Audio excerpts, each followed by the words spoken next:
श्री गुरुभ्यो नमः। ओम नमः प्रणवार्थाय शुद्धज्ञानैकमूर्तये निर्मलाय प्रशान्ताय दक्षिणामूर्तये नमः। इस विदुर नीति के दूसरे एपिसोड में सभी श्रोताओं का स्वागत है।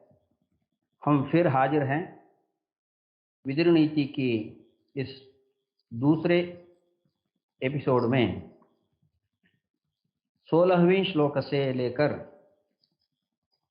30वीं की पंक्ति तक 30वें श्लोक तक हम आज पढ़ने जा रहे हैं। सार्थक अर्थ के सहित हम पढ़ेंगे।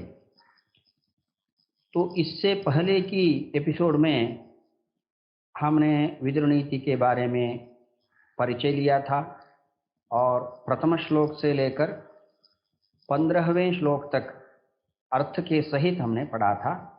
अब अग्रिम श्लोक पर जा रहे हैं। विदुर नीति का प्रथम अध्याय का ही हिस्सा है। आगे विदुर कहते हैं, विदुर उवाच राजलक्षण संपन्नः त्रैलोक्यस्याधिपो भवेत् प्रेष्यस्ते प्रेषितश्चैव धृतराष्ट्रयुधिष्ठिरः।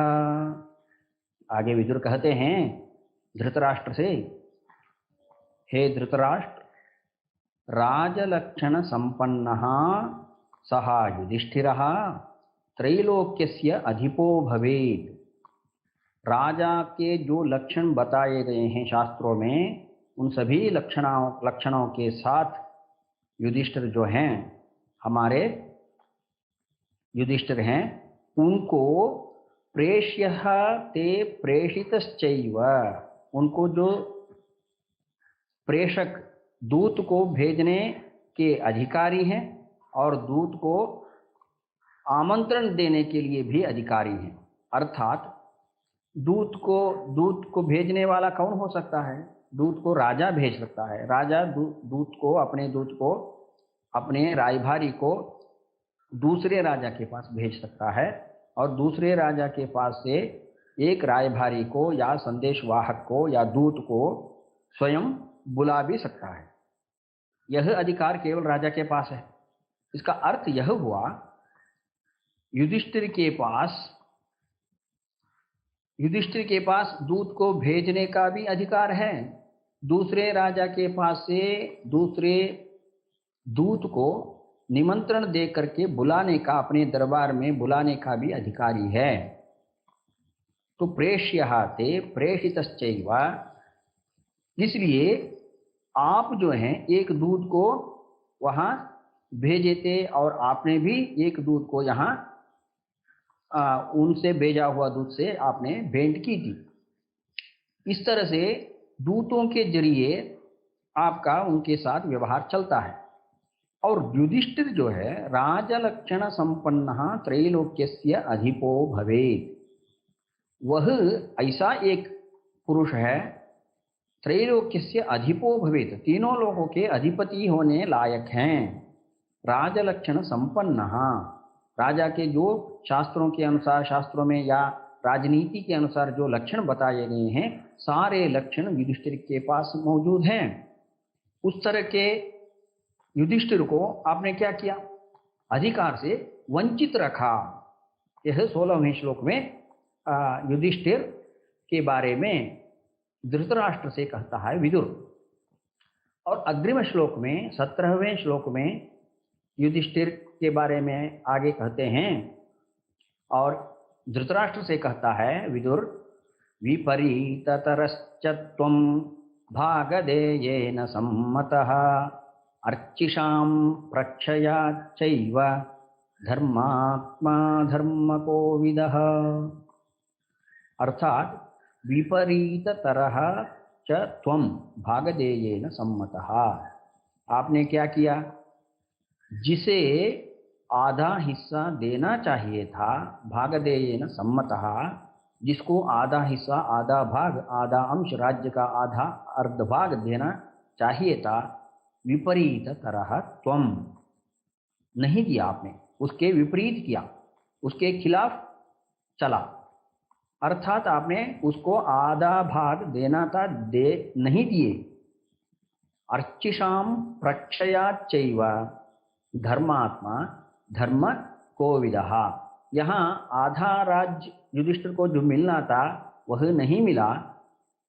और इतना ही नहीं, नाशाच्चैव प्रक्षयाच्चैव अर्थात नाशाच्चैव अर्चिषाम, नेत्रों के विहीन धृतराष्ट्र को कहते हैं विदुर, नेत्रों के विहीन होने के कारण आप अंधे हो गए हैं, वह स्वाभाविक है। और ज्ञानात्मा होते हुए भी, धर्मात्मा होते हुए भी, धर्म कोविद होते हुए भी आप अंधे बने हैं। अर्थात आप इतने बड़े पुरुष हैं, इतने बड़े पढ़े लिखे हैं, धर्मात्मा हैं, धर्म कोविद हैं, फिर भी आप इस विचार में अंधे कैसे हो सकते? अपना अंधत्व को आपने इस विषय में नहीं दिखाना चाहिए था, उनको आधा राज्य देना चाहिए था। ये विदुर का वचन है धृतराष्ट्र के लिए युधिष्ठिर के बारे में। और आगे 18वें श्लोक में आगे विदुर कहते हैं, आनृशं स्यादनुक्रोशात् धर्मात् सत्यपराक्रमात्, आनृशं स्याद् अनुक्रोशात् धर्मात् सत्यपराक्रमात्, गुरुत्वात् त्वयि सम्प्रेक्ष्य बहून् क्लेशान् तितिक्षते। सः बहून् क्लेशान् तितिक्षते, सः युधिष्ठिरः, वह युधिष्ठिर बहुत कई क्लेशान, क्लेश को, कष्टों को भोग रहा है। क्यों? युधिष्ठिर को क्यों इतने कष्ट भोगने पड़ रहे हैं? कि आंध्रशं स्यात् अनुक्रोशात् धर्मात् सत्यपराक्रमात् गुरुत्वात् संप्रेक्ष्य, ये सारे गुण हैं उनके पास, फिर भी उनको कष्ट भोगने पड़ रहे हैं। अक्रूरत्वात्, युधिष्ठिर जो है क्रूर नहीं है, अक्रूर है। अक्रूर पेशलो दक्षो दक्षिणः क्षमिणाम वरः, भगवान महाविष्णु के सहस्र नाम में एक नाम है अक्रूरः। जो क्रूर नहीं है वह अक्रूर है। आंध्रशंस शब्द का अक्रूर अर्थ निकलता है। आंध्रशं स्यात्, वह अक्रूर है युधिष्ठिर, क्रूरता उसके पास नहीं है। अनुक्रोशात्, और कोपी भी नहीं है, दयालु है, क्रुद्ध नहीं होता, कुपित नहीं होता।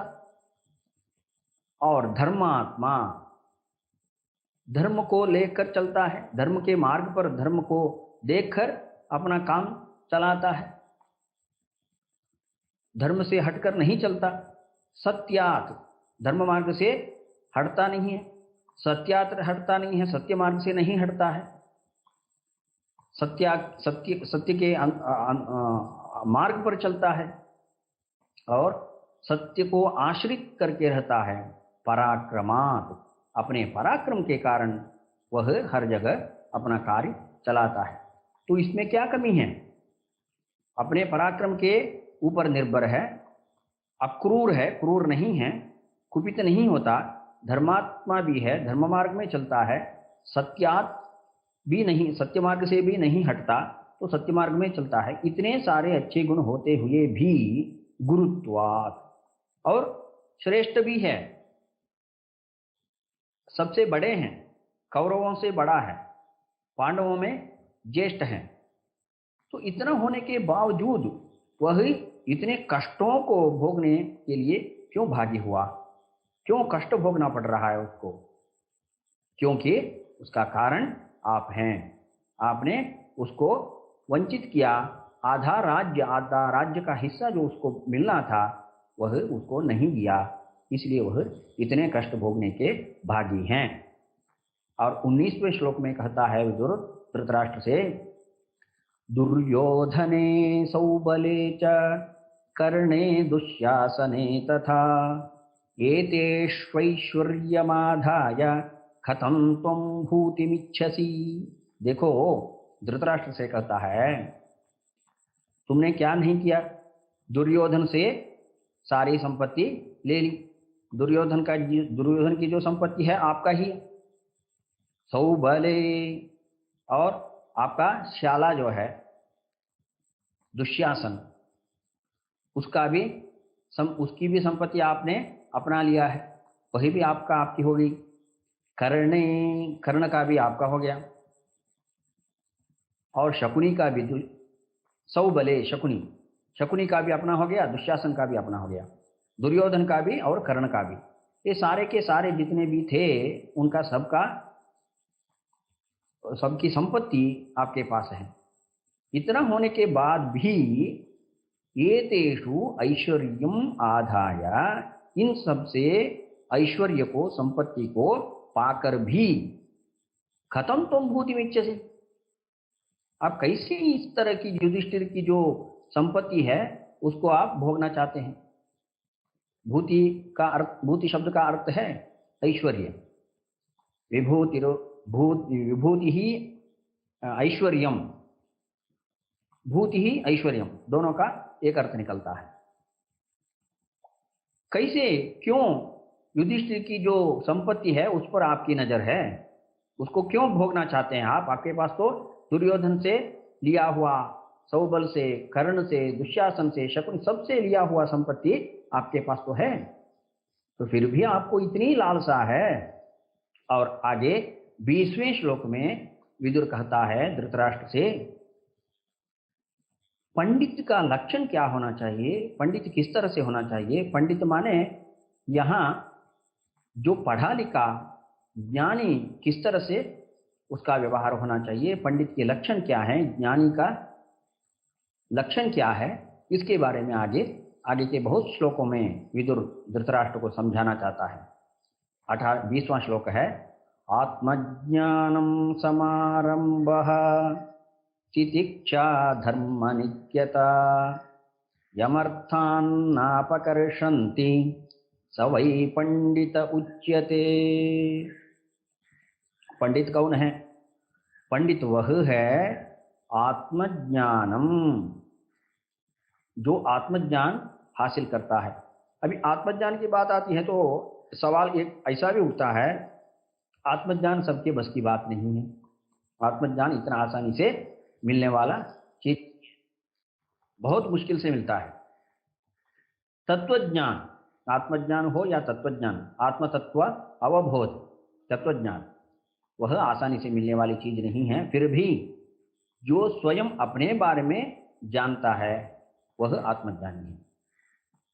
अगर हमें दुख लगता है तो दूसरे को दुख नहीं लगेगा, लेकिन आत्मज्ञानी को दूसरों के दुख में भी अपना दुख लगता है। दूसरों को चोट लगी तो स्वयं उसको भोगता है, वह उसको दर्द होता है। इस तरह से आत्मज्ञानी के कुछ लक्षण होते हैं, और आत्मज्ञानी सभी चीज़ों के बारे में जानता है, सभी जीवराशियों के बारे में उसको जानकारी होती है। तो वहाँ तक पहुँचना मुश्किल है, कठिन है, कठिन संभव है। फिर भी इस संसार में जितने विषय हैं, जितने समाचार हैं, उसके बारे में थोड़ा बहुत जानकारी सबको होनी चाहिए। इस तरह से आजकल के समाज में हम अगर सोचें तो आत्मज्ञान के बारे में थोड़ा सा विस्तार से हम अर्थ निकाल सकते हैं।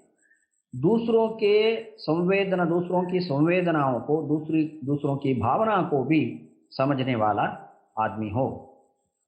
समारंभः तितिक्षा धर्म नित्यया, जो अच्छे अच्छे कर्मों से अनुष्ठान के द्वारा अपना कार्य, अनुष्ठानों को, यज्ञादि कर्मों को जो अपना उद्योग समझता है, अपना कार्य समझता है, अपना कर्तव्य समझता है, और पराक्रम जिसके पास है, शांति ही जिसके पास शांति है, क्षमा है, क्षमा का गुण है, सहनशीलता है, और धार्मिकता है। धार्मिकता ऐसी होनी चाहिए, दृढ़ धार्मिकता होनी चाहिए, दिखावे के लिए नहीं होनी चाहिए। और इस तरह के जो गुण वाले पुरुष हैं वह यम अर्थान न अपकर्षन्ति,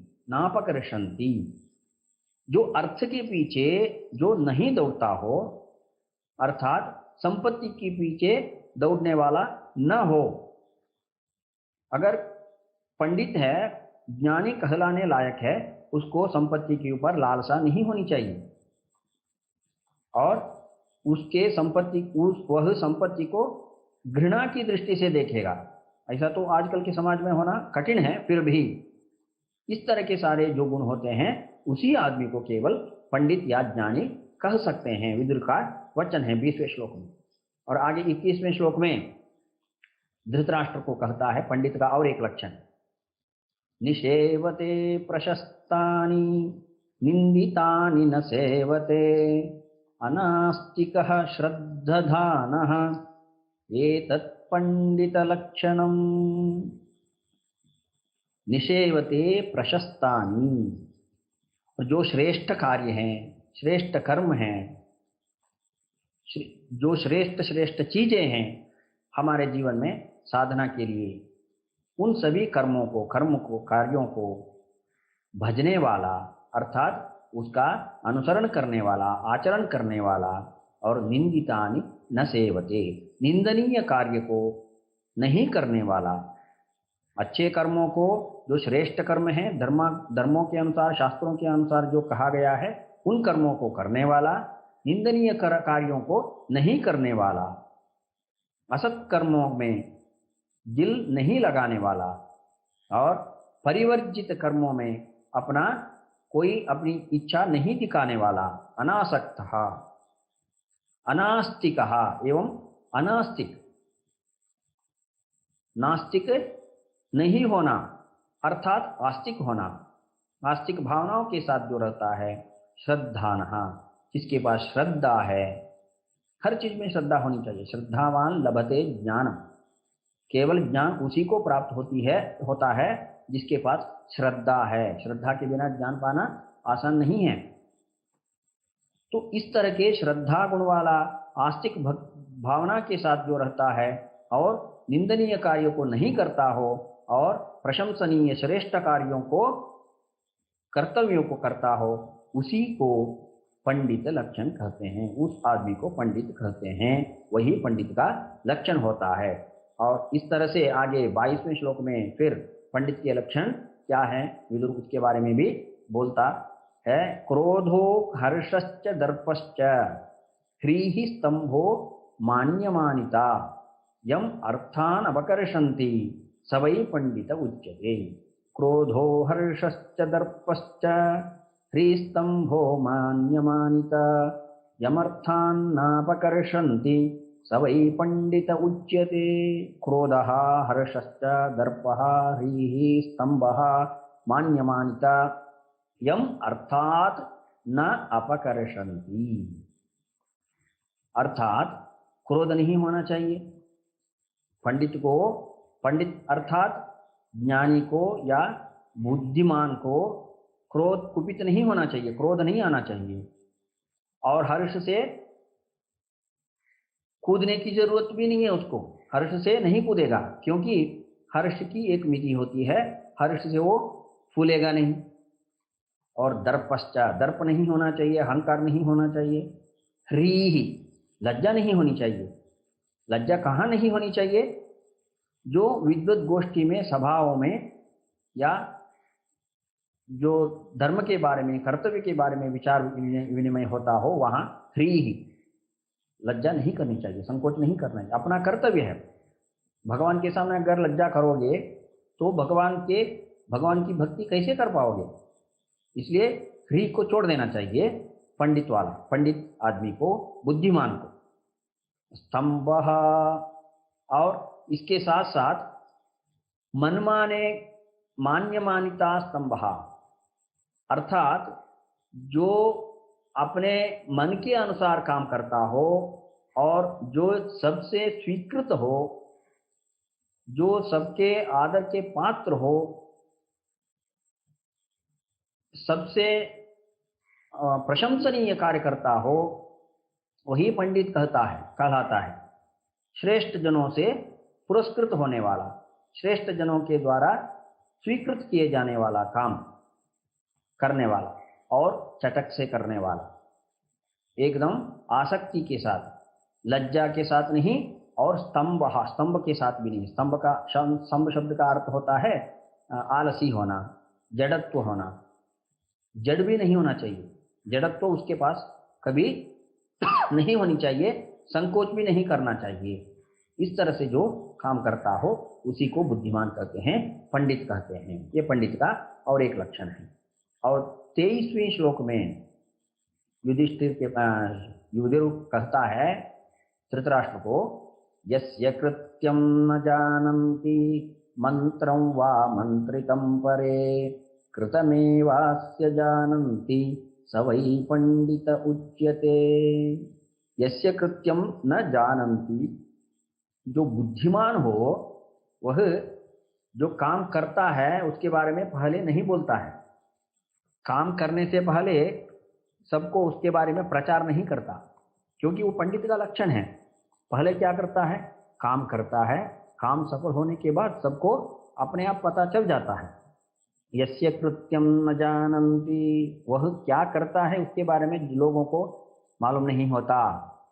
मंत्रं वा मंत्रितं परे, क्या मंत्र करता है, क्या आलोचना करता है, क्या उपाय करता है, कठिनाइयों से, मुश्किलों से, दुष्करों से बाहर निकलने के लिए क्या क्या उपाय करता है, उसके बारे में उसका उपाय, उसकी आलोचनाएं किसी को पता नहीं चलता।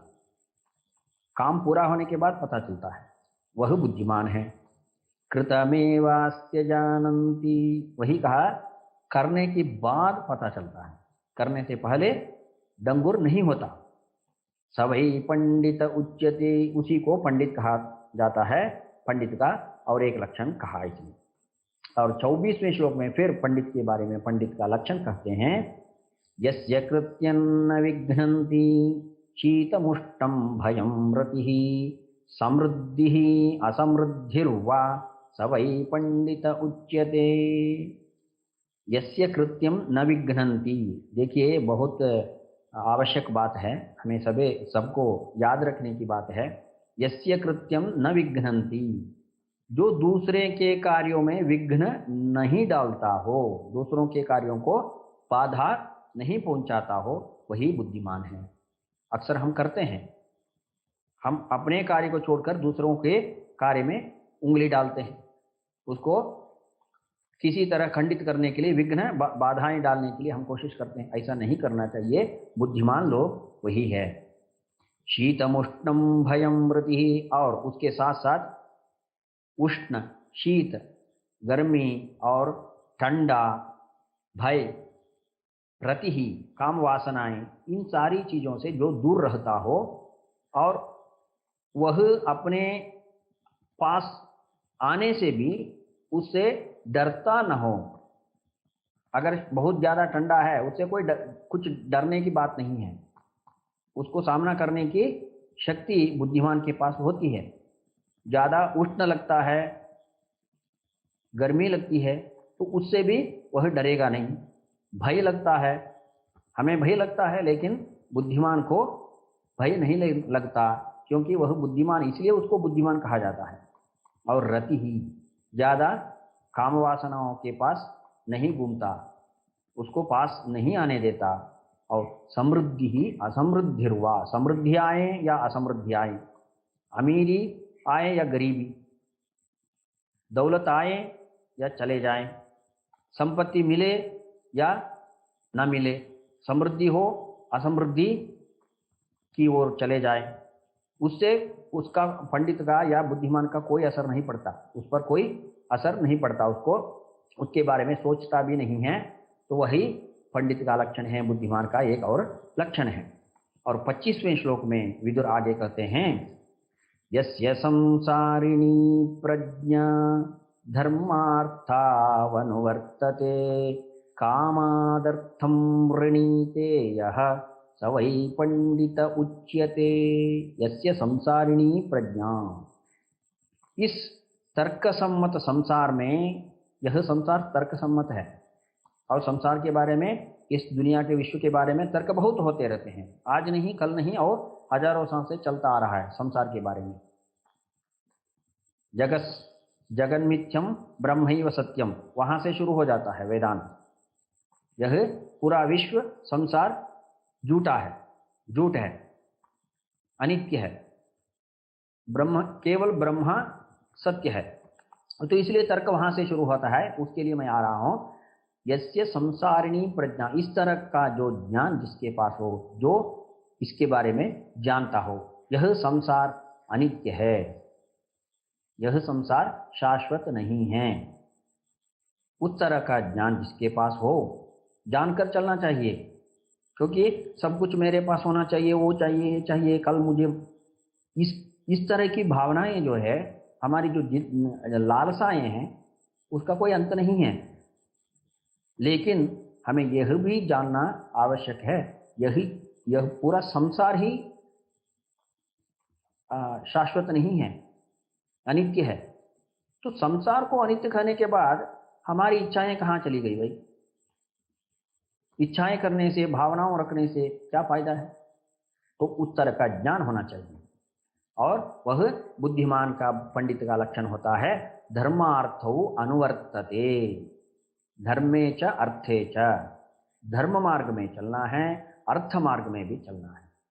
धर्म अर्थ काम मोक्ष चतुर्विध पुरुषार्थ को कहा गया है। तो धर्म जानते ही हैं क्या है, और अर्थ क्या है, उसका दो अर्थ निकलता है। एक अर्थ है संपत्ति, धन, और यहाँ अर्थ जो है कर्म।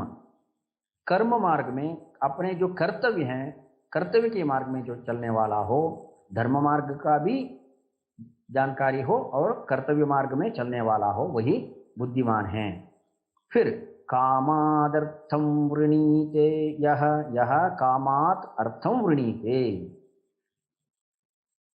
जैसे विद्या ददाति विनयम, विनयात याति पात्रताम, पात्रत्वात् धनम आपनोति। इस तरह से एक से दूसरा, दूसरे से तीसरा, तीसरे से चौथा, जिस तरह से पाया जाता है, हम हासिल करते हैं, उसी तरह धर्म से अर्थ मिलता है, अर्थ से काम मिलता है, काम के बाद मोक्ष की प्राप्ति होती है। यही एक क्रम है। यहाँ कामादर्थम वृणीते यह, धर्म अर्थ के बाद काम आता है, अर्थ से काम प्राप्ति होती है। वस्तु सा क्रम यह है, लेकिन यहां कहते हैं कामात अर्थम वृणीते, काम से, इच्छा से, लालसा से। यहां इस शब्द का अर्थ यह हुआ, जो प्रयत्न से अर्थ का संपादन करता है। कामात अर्थम वृणीते है, वृणीते यह, इस तीनों शब्द, इन तीनों शब्द का अर्थ यह हुआ, जो कर्तव्य से, अपने धर्म मार्ग से, और कर्तव्य के तौर पर उसको सोचकर जो अर्थ का संपादन करता है, धन का संपादन करता है, वही पंडित है, वही बुद्धिमान का लक्षण है। और आगे 26वां श्लोक है। विदुर आगे कहते हैं धृतराष्ट्र से, पंडित का ही लक्षण है, यथा शक्ति चिकीर्षन्ति यथा शक्ति च कुर्वते न किंचिदवमन्यन्ते नराः पंडित बुद्धयः। यथा शक्ति चिकीर्षन्ति, जो कार्य करने की जो इच्छा है वो सबके पास होता है, लेकिन इच्छा के अनुसार कार्य पूरा होता है क्या? नहीं होता, नहीं करते, अधूरा छोड़ देते हैं। इसलिए यहां कहते हैं साधारण से साधारण, अत्यंत सरल कार्यों को भी छोटा नहीं समझना चाहिए। भले ही छोटा काम हो, लेकिन उसको भी बहुत ध्यानपूर्वक कर्तव्य के भावना से उसको करना चाहिए। क्योंकि हमारे लिए छोटा काम हो सकता है, वही काम जो हम कर रहे हैं, छोटा काम, दूसरों के लिए बहुत बड़ा फल दे सकता है। इसलिए यथाशक्ति चिकीर्षन्ति, अपनी क्षमता के अनुसार, अपने सामर्थ्य के अनुसार छोटे से छोटे काम को भी जो बहुत दिलचस्पी के साथ, बहुत कर्तव्य परायणता के साथ करता हो, यथाशक्ति च कुर्वते, अपनी सामर्थ्य के साथ, अपनी क्षमता के साथ, अपनी इच्छा के साथ चिकीर्षन्ति। करना भी है, करने की इच्छा भी रखनी है, केवल इच्छा रखने से नहीं होगा, करना भी है। तो दोनों जानता हो, इच्छा रखते हुए उसको पूरा करने की जो भावना जिसके पास हो और पूरा करता हो, वही पंडित है, वही बुद्धिमान है। न किंचित अवमन्यन्ते, और किसी भी कार्य को देने से, उसके हाथ सौंपने से उसको तिरस्कार नहीं करता हो। कोई भी काम हम दे देते हैं किसी को, उसका तिरस्कार ना करते हुए उसको पूरा करने की कोशिश जो करता हो, वही बुद्धिमान है। अर्थात काम पूरा करना चाहिए, नहीं तो काम लेना ही नहीं चाहिए हमें किसी से। हमसे अगर नहीं हो सकता तो हमें उस काम को लेना नहीं चाहिए, ताकि दूसरे व्यक्ति उसको कर सके। तो इस तरह से उस श्लोक में अर्थ बताते हुए आगे बढ़ते हैं 27वां श्लोक में।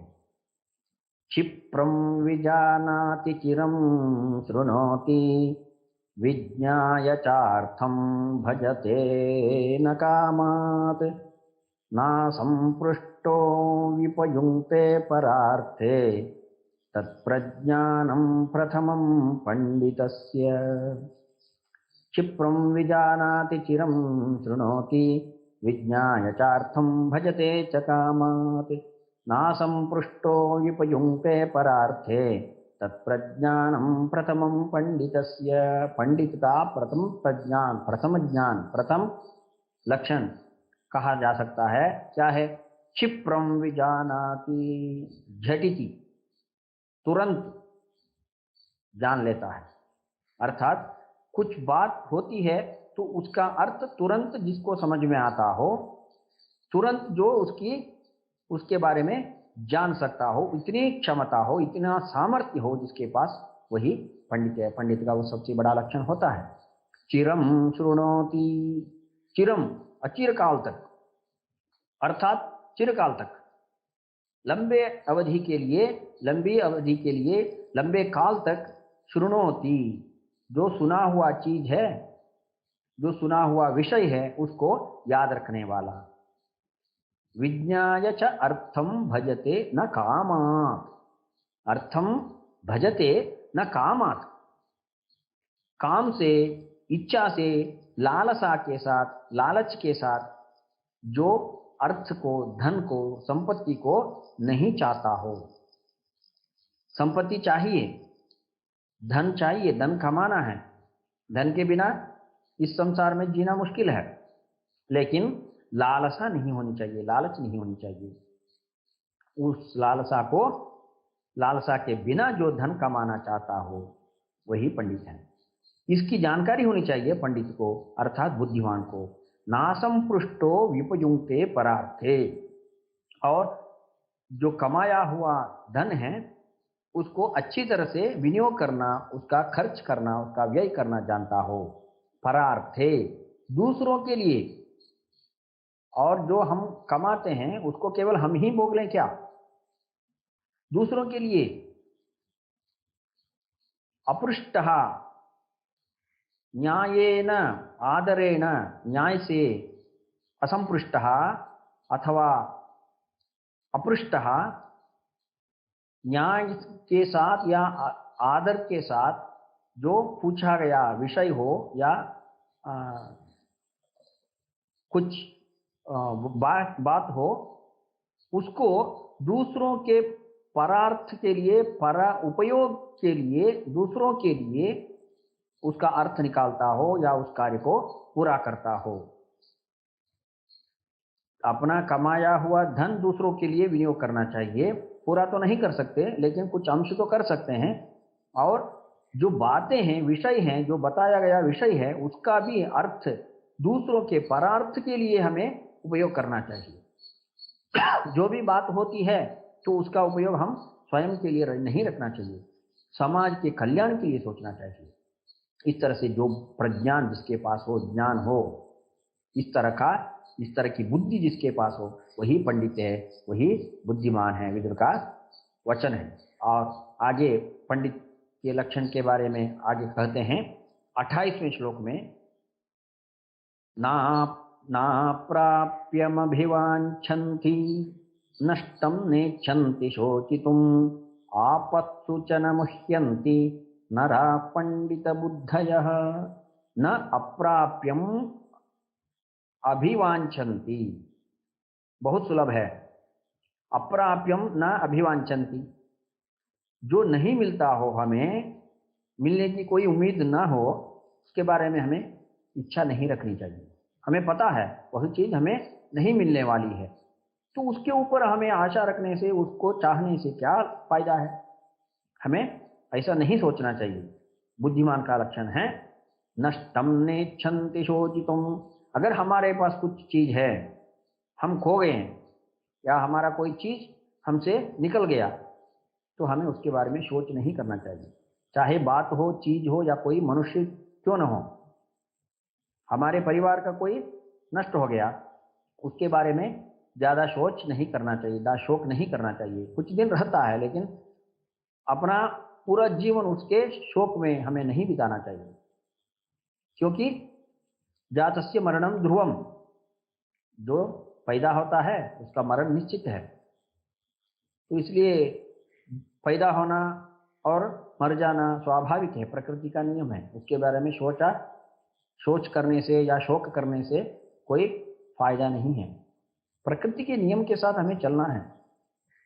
इसलिए विदुर कहते हैं ना अप्राप्यम अभिवांछन्ति, जो ना मिलता हो उस चीज की इच्छा नहीं करनी चाहिए। जो हमारे पास चीज है, अगर वह नष्ट हो जाती है तो उसके बारे में हमें शोक भी नहीं करना चाहिए। आपत्सु च न मुह्यन्ति, और आपत, विपत, विपत या आपत दोनों शब्द का एक ही अर्थ है। जो कष्ट काल में, संकट काल में, त्राही त्राही के काल में न मुह्यन्ति, जो अपना हाथ न छोड़ता हो, अपना सहारा नहीं छोड़ता हो, अपने कष्ट काल में जो मदद करता हो, उस तरह की बुद्धि जिसके पास हो, वही पंडित है, वही बुद्धिमान है। और 29वें श्लोक में विदुर आगे कहते हैं, पंडित का एक लक्षण है निश्चित्य यः प्रक्रमते नान्तर्वसति कर्मणः अवन्ध्यकालो वश्यात्मा स वै पंडित उच्यते। निश्चित्य यह प्रक्रमते, यह निश्चित्य प्रक्रमते, अगर हमें कुछ करना है, कुछ काम के लिए जाना है, हमें ऐसे उठ के चले जाए क्या ना, सोच विचार करके जाना है। हमें उसके बारे में सोचना है, आगे क्या हो सकता है, आगे इसका फल क्या निकलेगा, उसके बारे में बहुत गहराई तक सोच विचार करके हमें आगे बढ़ना है। निश्चित यह प्रक्रमते नान्तर्वसति कर्मणः, और एक बार काम शुरू कर दिया ना, उसको बीच में नहीं छोड़ना चाहिए। न अंतर्वसति कर्मणः, कर्मणः अंतः न वसति। एक कर्म कार्य शुरू कर दिया तो उसको पूरा होने तक छोड़ना नहीं चाहिए बीच में। अवंध्य कालो वश्यात्मा, और काल के साथ उसको सोच विचार करके आगे बढ़ाते चला जाना है। और अवंध्य कालो वश्यात्मा, काल के वश में हमें नहीं आना चाहिए। निष्फल कार्य को हमें नहीं करना चाहिए, बीच में नहीं छोड़ना चाहिए। और कालक्षय के लिए, व्यर्थ के लिए किसी काम को नहीं करना चाहिए। जो काम करते हैं उसका कुछ ना कुछ फल निकलना चाहिए, और व्यर्थ का काम करने से उसका भी समय व्यर्थ है और समाज का भी नुकसान है। अवंध्य कालो वश्यात्मा, इस तरह से काल के वश में नहीं, हमें नहीं आना चाहिए। इस पर हमें ध्यान रहना चाहिए। सवै पंडित उच्यते, वही पंडित है, उसी को हम बुद्धिमान कहते हैं। और 30वां श्लोक है, इसी के साथ इसी एपिसोड का हम समाप्त कर देंगे आज के लिए। आर्य कर्मणि रज्यन्ते भूति कर्माणि कुर्वते हितञ्च नाभ्यसूयन्ति पंडिताः भरतर्षभ। आर्य कर्मणि रज्यन्ते, देखिए आर्य कर्मणि अर्थात कुछ संस्कृति के साथ जो कर्म हैं, आचार के साथ, विचार के साथ, सन्मार्ग में जो करने लायक कर्म हैं, कार्य हैं, उसमें उसे लगना चाहिए। अनार्य कर्म में नहीं लगना चाहिए, आर्य कर्म में लगना चाहिए। आर्य माने संस्कृति, आर्य माने आचार विचार सन्मार्ग सनातन मार्ग में हमें हमेशा चलना चाहिए। भूति कर्माणि कुर्वते, भूति कर्माणि अर्थात सभी जीव राशियों के लिए उपकारी काम हमें करना चाहिए। पूरे संसार में जितनी जीव राशियां हैं उसके लिए हमें काम करना चाहिए। ये तो नहीं हो सकता जितनी जीव राशि हैं सबके लिए हम काम करें, ये नहीं हो सकता, लेकिन शब्द का अर्थ यह है यहाँ कि जीव राशियों के लिए, दूसरों के लिए, परोपकार के लिए हमें जीना चाहिए। हितंचनाभ्यसूयन्ति, और हित के लिए, किसके हित के लिए?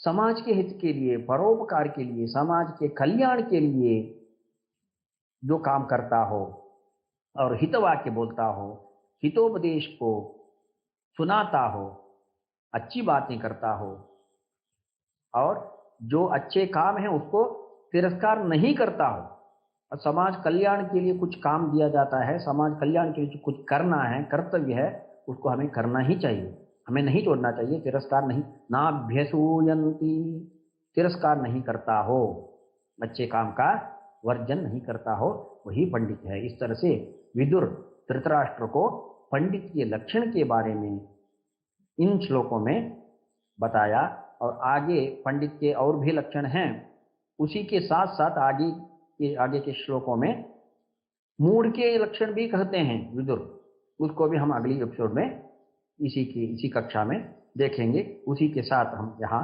विराम करते हैं। सबको धन्यवाद। श्री गुरुभ्यो नमः।